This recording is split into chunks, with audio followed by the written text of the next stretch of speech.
எல்லோருக்கும் வணக்கம். இன்னைக்கு நம்ம உடம்புக்கு ரொம்ப சத்தான அடை தோசை தாங்க எப்படி செய்யறதுன்னு பார்க்க போறோம். இந்த தோசைக்கு கார சட்னி வச்சு சாப்பிடும்போது காம்பினேஷன் அவ்வளவு அட்டகாசமா இருக்குங்க. இந்த தோசைய வாங்க ரொம்ப சிம்பிளா எப்படி செய்யறதுன்னு பார்க்கலாம். ஃபர்ஸ்ட் அடை தோசை செய்யறதுக்கு நான் 1 கப் புழுங்கல் அரிசி எடுத்திருக்கேன். இது நார்மலா நம்ம சாப்பாட்டுக்கு யூஸ் பண்ற அரிசி தான். நீங்க இதுக்கு பதிலாக இட்லி அரிசி, பச்சரிசி எதுனாலும் எடுத்துக்கலாங்க. இது கூட ஒரு 1/2 கப் கடலைப்பருப்பு சேர்த்துக்குவோம். கூடவே 1/2 கப் துவரம்பருப்பும் சேர்த்துக்குவோம். இது கூடவே 1/2 கப் பாசிப்பருப்பு எடுத்திருக்கேன். நான் தோலோட எடுத்திருக்கேங்க. நீங்க தோல் இல்லாத பருப்பு இருந்தாலும் அதையும் சேர்த்துக்கலாம். இப்போ கடைசியா அது கூடவே 1/2 கப்புக்கும் கொஞ்சம் கம்மியா உளுந்து எடுத்துக்கோங்க. நீங்க இதுக்கு பதிலாக டம்ளர் அல்லது கிண்ணம் எது வேணாலும் அளந்துக்கோங்க. ஒரே அளவா பார்த்து எடுத்துக்கோங்க. இப்போ இதுல தண்ணி விட்டு நல்லா ஒரு 2 முறை கழுவி எடுத்துட்டு வந்துருவோம்.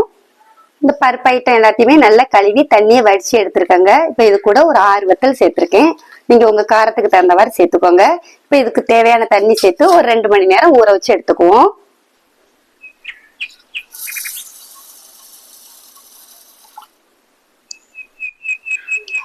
அவ்வளவுதாங்க, 2 மணி நேரம் ஆகுது. பருப்பு எல்லாமே நல்லா ஊறி வந்திருக்குது. இப்ப இதை ஒரு மிக்சில அல்லது ஒரு கிரைண்டர்ல போட்டு அரைச்சிக்கலாம். நான் கிரைண்டர்ல அரைச்சிக்கிறேங்க. இதை அரைக்கிறப்ப இது கூட ஒரு சில பொருள் சேர்க்க வேண்டியது இருக்குங்க. அது என்னன்னு இப்ப எடுத்து வச்சுக்குவோம். 1/2 ஸ்பூன் சீரகம், ஒரு சின்ன துண்டு இஞ்சிய சின்ன சின்ன பீஸா கட் பண்ணி எடுத்திருக்கேன். ஒரு 7 பல் பூண்டு, ஒரு சின்ன துண்டு பெருங்காயம், ஒரு 1/4 ஸ்பூன் மஞ்சள் தூள். இது எல்லாத்தையும் மொத்தமா சேர்த்து அரைச்சிக்குவோம்.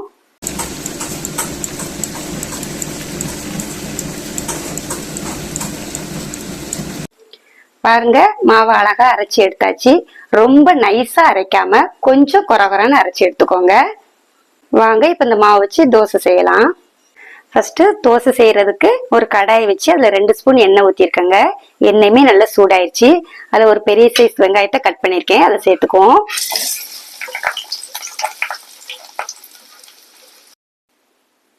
இது கூட கொஞ்சமா கொத்தமல்லி, கருவேப்பிலை சேர்த்துக்கலாம். இப்ப இதை ஒரு 2 நிமிஷம் வதக்கிக்கலாம்.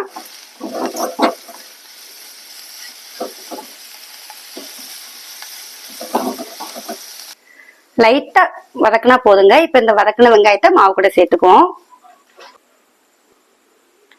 கூடவே இந்த மாவுக்கு தேவையான கொஞ்சமா உப்பு. இப்ப இதை நல்லா மிக்ஸ் பண்ணி விட்டுக்குவோம்.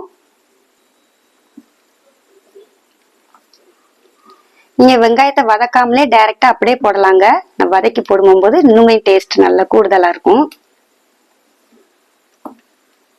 அவ்வளவுதாங்க, மாவு நல்லா மிக்ஸ் பண்ணியாச்சு. இப்ப தோசை ஊத்திக்கலாம்.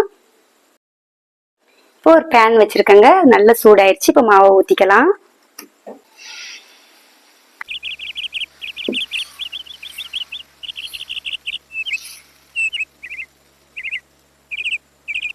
இப்போ ஓரங்கள்லாம் கொஞ்சம் எண்ணெய் விட்டுக்குவோம்.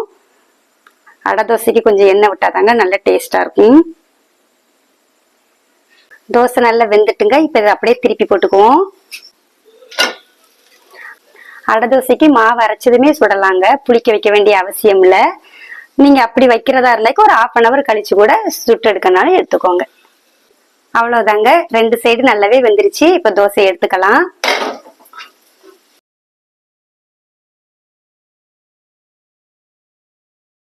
இப்ப இந்த அடை தோசைக்கு ஒரு காரசாரமான சட்னி அரைச்சுக்குவோம்.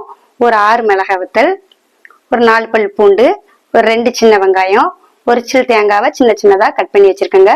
கொஞ்சமா பொரிகடலை, கருவேப்பிலை, ஒரு சின்ன துண்டு புளி, கொஞ்சமா உப்பு சேர்த்து அரைச்சுக்குவோம்.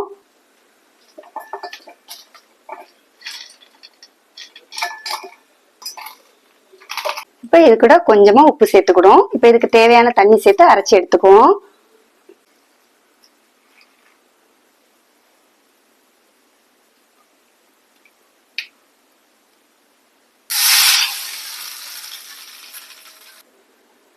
அவ்வளவுதாங்க, ஒரு தாளிப்பும் கொடுத்து கார சட்னி சூப்பரா ரெடி ஆயிட்டுங்க. அவ்வளவுதாங்க, மொறு மொறுன்னு இந்த அடை தோசைக்கும் கார சட்னியும் வச்சு சாப்பிடும் போது அவ்வளவு அருமையா இருக்குங்க. இந்த தோசை 3 சாப்பிட்டாலே வயிறு ஃபுல் ஆயிருங்க. இதுல நிறைய சத்துக்களும் இருக்குது. இதே மாதிரி நீங்களும் உங்க வீட்டுல இந்த சத்தான அடை தோசையை எப்படி இருக்குன்னு செஞ்சு பார்த்துட்டு கமெண்ட்ல சொல்லுங்க. இந்த வீடியோ பிடிச்சிருந்தா ஃபர்ஸ்ட் ஒரு லைக் போடுங்க. மறக்காம நம்ம சேனலுக்கு சப்ஸ்கிரைப் பண்ணுங்க. நன்றி.